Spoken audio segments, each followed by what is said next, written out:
Well pleural effusion, तो pleural effusion समझने से पहले हमें कॉस्टो डायफ्रामेटिक रेसेस समझना पड़ेगा। अब ये कॉस्टो डायफ्रामेटिक रेसेस क्या होता है एक्चुअली, ये मुझे भी अब जाके डिटेल में अच्छा समझ में आया कि ये हमारे पास प्लूरल कैविटी का ही स्पेस है। ये क्या है, ये हमारे पास प्लूरल कैविटी का ही स्पेस है between the costal part of parietal pleura and between the diaphragmatic part of parietal pleura. इसकी मैंने तस्वीर भी भेजी है। ये एक्चुअली क्या है, ये हमारे पास है ना प्लूरल कैविटी का एरिया है जो कि हमारे पास costal part of parietal pleura and ना वो diaphragmatic part of parietal pleura, इन दोनों के बीच में होता है। नॉर्मली क्या होता है कि हमारे पास लंग्स जो होता है वो इस एरिया के अंदर नहीं पहुंचते। लंग्स जो होते हैं वो हमारे पास इस एरिया तक नहीं पहुंचते, तो ये खाली एरिया रह जाता है, ठीक है। लेकिन जब हमारे पास इंस्पायरेशन होती है, जब क्या होती है हमारे पास इंस्पायरेशन, लंग्स एक्सपेंड हो रहा होता है, तो फिर उस टाइम पे लंग्स जो होता है ना वो इस जगह को फिलअप कर देता है। ये जो जगह है हमारे पास प्लूरल कैविटी की, उसको लंग्स जो होता है ड्यूरिंग इंस्पायरेशन इस जगह को फिलअप कर देता है और एक्सपायरेशन में ये जगह खाली रहती है। तो नॉर्मली अब हम देखेंगे कि प्लूरल इफ्यूजन क्या है। हमें कॉस्टो डायफ्रामेटिक रेसेस तो समझ में आ गया। इसी तरीके से हमारे पास कॉस्टो मीडियास्टेनल रेसेस होता है, जो कि हमारे पास है ना प्लूरल कैविटी का एरिया होता है between the costal parietal pleura and mediastinal parietal pleura, ठीक है।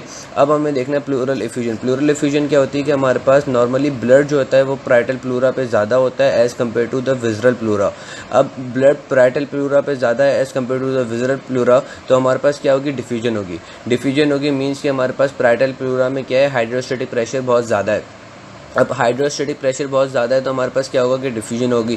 फ्लूइड जो है हमारे पास पैराइटल प्लूरा से, और वी कैन से ब्लड, और ब्लड में से जाहिर सी बात है जो कंपोनेंट्स आएगा उसको हम फ्लूइड ही बोलेंगे। फ्लूइड जो है पैराइटल प्लूरा से वो हमारे पास किसके अंदर आएगा, सबसे पहले वो आएगा प्लूरल कैविटी के अंदर, और फिर प्लूरल कैविटी से विज़रल प्लूरा जो है वो इसको एब्जॉर्ब कर लेगी। नॉर्मली हमारे पास जो अमाउंट रह जाता है, जो फ्लूइड का अमाउंट प्लूरल कैविटी के अंदर रह जाता है वो होता है 5 to 10 मिलीलीटर, ठीक है। ये हमारे पास नॉर्मल क्या बन जाता है, फिर प्लूरल फ्लूइड बन जाता है। अब अगर हमारे पास है ना फॉर सपोज कि डैमेज हो गया है किसके ऊपर, है ना पैराइटल लेयर के ऊपर, और हमारे पास क्या हो रही है कि एक्सेसिव है ना फ्लूइड, ज़्यादा से ज़्यादा अमाउंट में फ्लूइड जो है पैराइटल प्लूरा से वो हमारे पास किसके अंदर आ रहा है, प्लूरल फ्लूइड के अंदर, तो उसके अंदर प्लूरल कैविटी के अंदर, तो वो क्या होगा कि एक्सेस अमाउंट जो है फ्लूइड वो हमारे पास एक्यूमुलेट होना शुरू हो जाएगा इन द प्लूरल कैविटी, और इस चीज़ को हम कहते हैं प्लूरल इफ्यूजन। इसको हम डिटेक्ट कैसे करते हैं, इसको डिटेक्ट ऐसे करेंगे कि जो हमारा कॉस्टो डायफ्रामेटिक रेसेस वाला एरिया है उसके अंदर नॉर्मली इतना फ्लूइड नहीं होता। नॉर्मली कितना होता है, 5 to 10 मिलीलीटर होता है। लेकिन जब उसके अंदर हमारे पास फ्लूइड 300 मिलीलीटर तक बढ़ जाएगा तो हमें पता पड़ जाएगा कि भाई, और हम जैसे इसके ऊपर 8th इंटरकॉस्टल स्पेस के ऊपर जैसे इंजेक्शन लगाएंगे फॉर एस्पायरेशन, तो हमारे पास ये फ्लूइड जो है फ़ौरन के फ़ौरन आना शुरू हो जाएगा। तो हम कॉस्टो डायफ्रामेटिक रेसेस के ऊपर क्या करते हैं, इंजेक्शन लगाते हैं। और ये कॉस्टो डायफ्रामेटिक रेसेस कहाँ पर होता है, at the 8th intercostal space. ये चीज़ याद रखना, ठीक है। तो अगर हमारे पास एक और चीज़ कि अगर हमारे पास प्लूरल इफ्यूजन हो रही है तो याद रखना कि हमारे पास प्लूरल इफ्यूजन अगर हो रही है तो हम इंस्पायरेशन नहीं कर सकेंगे। प्लूरल इफ्यूजन अगर हमारे पास हो रही है तो हम इंस्पायरेशन नहीं कर सकेंगे, क्योंकि हमारे पास लंग्स जो हैं वो एक्सपेंड नहीं हो पाएंगे, क्योंकि ज़्यादा से ज़्यादा फ्लूइड होगा तो उसको है ना कंप्रेस करने के लिए बहुत ज़्यादा है ना एनर्जी लगानी पड़ेगी। तो हमें इंस्पायरेशन जो है वो हमें हमारे लिए बहुत ज़्यादा मुश्किल हो जाएगी। तो ये एक था प्लूरल फ्लूइड का केस। अब इसी प्लूरल इफ्यूजन का केस मैंने बताया था। अब इसी प्लूरल इफ्यूजन के हमारे पास डिफरेंट टाइप्स हैं। एक कि अगर इस प्लूरल इफ्यूजन में हमारे पास फ्लूइड में कौन सा फ्लूइड आ रहा है, अगर हमारे पास ब्लड इसके अंदर एक्यूमुलेट हो जाएगा तो इसको हम बोलेंगे नीमोथेरेक्स, हीमोथोरेक्स। अगर ब्लड भर जाएगा इसके अंदर तो इसको हम बोलेंगे हीमोथोरेक्स। अगर हमारे पास लिम्फ भर जाएगा तो इसको हम बोलेंगे कैलोथोरेक्स। अगर हमारे पास पस बन जाएगा तो इसको हम बोलेंगे इम्पीमा।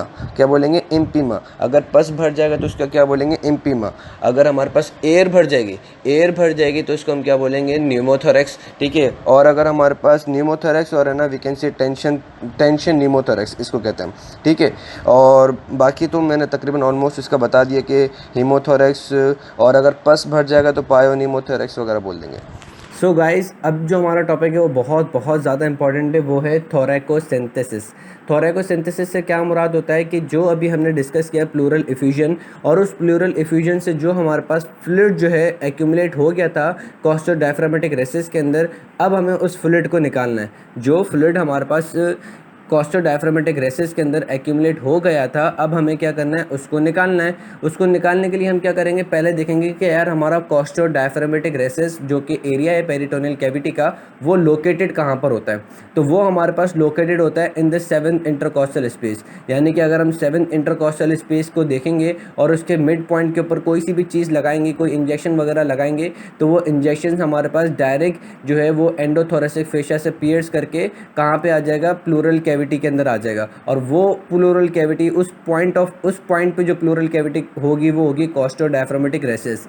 ठीक, 7th इंटरकॉस्टल स्पेस की जो एंडोथोरेसिक फेशिया है, जब उसको हम पियर्स करके प्लूरल कैविटी के अंदर पहुंचेंगे, पैराइटल प्लूरा के बाद प्लूरल कैविटी, तो वो जो प्लूरल कैविटी होगी, that point of pleural cavity is the costodiaphragmatic recess. और हमारे पास उसी कॉस्टो डायफ्रामेटिक रेसेस के अंदर एक्सेसिव अमाउंट ऑफ फ्लूइड जो है वो एक्यूमुलेट हुआ है।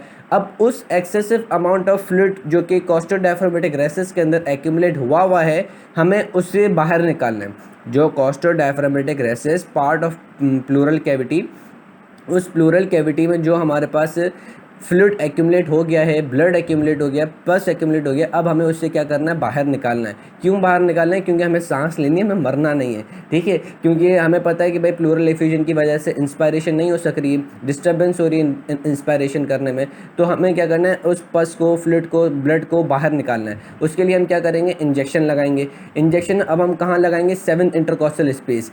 अब 7th इंटरकॉस्टल स्पेस में भी कहाँ पे, इसके मिड में हम इंजेक्शन लगाएंगे।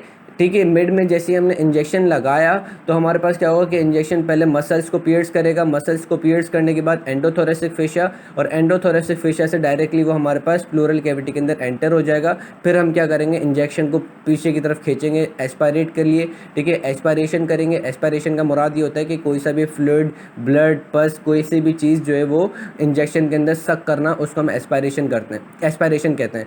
तो हम एस्पायरेशन करेंगे जिससे हमारे पास प्लूरल कैविटी के अंदर जो एक्सेसिव अमाउंट ऑफ पस था, ब्लड था, जो भी चीज़ थी, वो हमारे पास क्या होगी, इंजेक्शन के अंदर आ जाएगी और हम उससे क्या करेंगे, प्लूरल एफ्यूजन को रिड्यूस करा देंगे। तो इस चीज़ को हम क्या कहते हैं, थोरैकोसिंथेसिस। ठीक, अब हमें देखना है, अब जो चीज़ मैं बता रहा हूँ बहुत ज़्यादा इंपॉर्टेंट है, बहुत ज़्यादा, वो है intercostal nerve block. Intercostal nerve block से क्या मतलब है कि हम एक इंटरकॉस्टल नर्व को ब्लॉक कर दें। ठीक, चलो समझ में आ गया, इंटरकॉस्टल नर्व को हमें ब्लॉक करना है।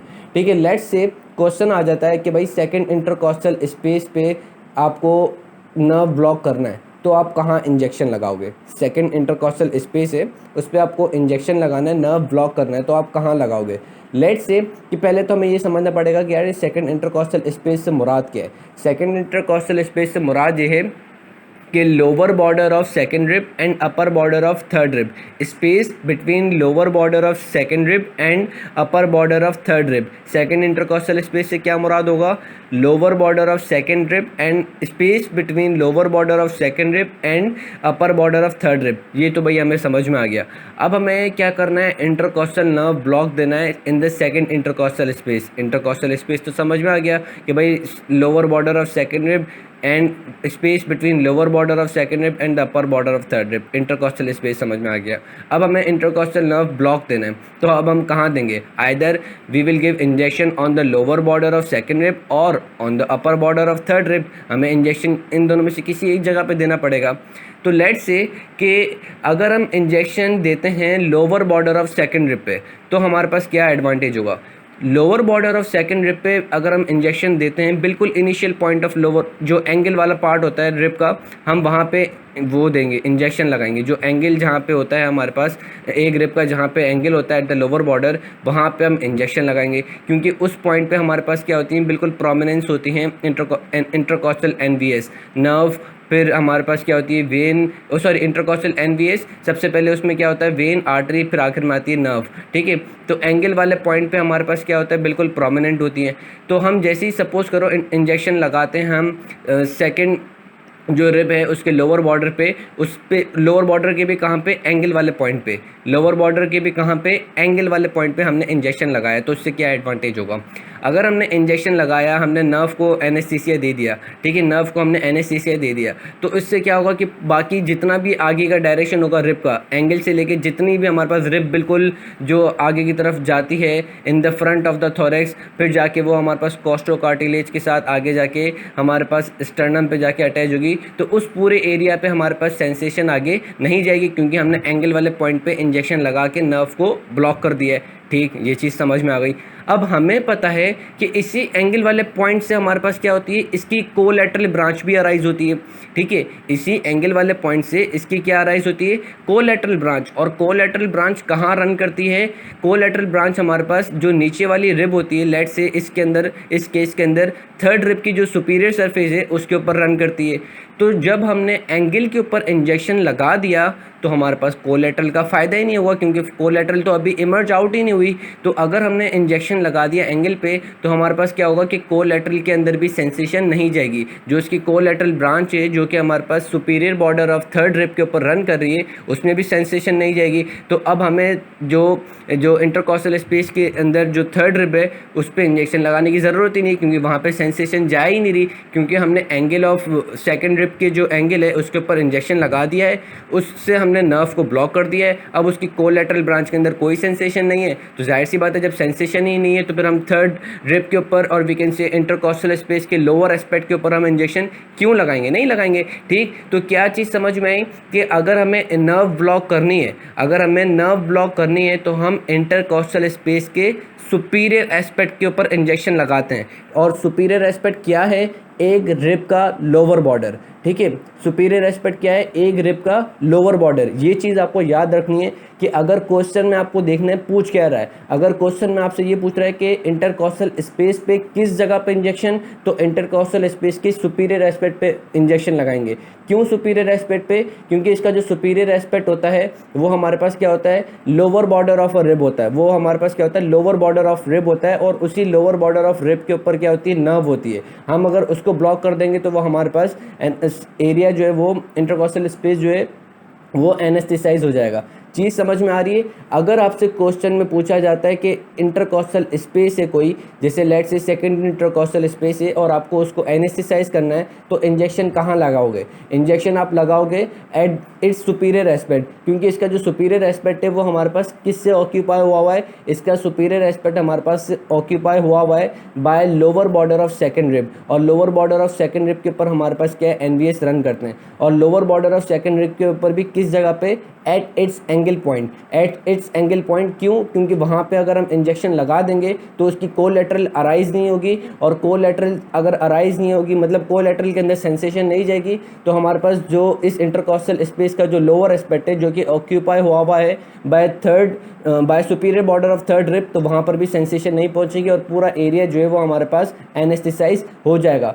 आपको सवाल पे कंसंट्रेट करना है। अगर इंटरकॉस्टल स्पेस पूछ रहा है तो उस स्पेस के ऊपर सुपीरियर एस्पेक्ट, अगर खाली ये पूछ रहा है कि अगर आपके पास एक रिब है और एक रिब के ऊपर आपको इंजेक्शन लगाना है, तो आप रिब के कौन से एस्पेक्ट के ऊपर लगाओगे, रिब के लोअर एस्पेक्ट के ऊपर, क्योंकि लोअर एस्पेक्ट के ऊपर हमारे पास एनवीएस रन करता है। ठीक, अब अगर हम ये इंजेक्शन लगा रहे होते हैं, जब इंटरकॉस्टल नर्व ब्लॉक कर रहे होते हैं, तो इससे हमारे पास कॉम्प्लिकेशंस क्या आ जाती हैं। कॉम्प्लिकेशंस ये आती हैं कि कभी कभी हमारे पास क्या होता है, इंजेक्शन की डायरेक्शन मिस हो जाती है और वो नर्व की बजाय हमारे पास किस पे लग जाता है, आर्टरी या वेन पे लग जाता है। तो हमारे पास क्या होगा कि वो आर्टरी या वेन पंचर हो जाएगी, हेमरेज हो जाएगा। तो हमें पहले ध्यान करना है कि अगर हम इंजेक्शन लगा रहे हैं तो पहले अगर हम चेक करेंगे कि हमारा इंजेक्शन नर्व पे लग भी रहा है कि आर्टरी पे लग गया है। पहले हमने जैसे इंजेक्शन लगाया, ठीक है, लोअर बॉर्डर और we can say angle point के ऊपर, एंगल ऑफ रिब के ऊपर हमने इंजेक्शन लगाया।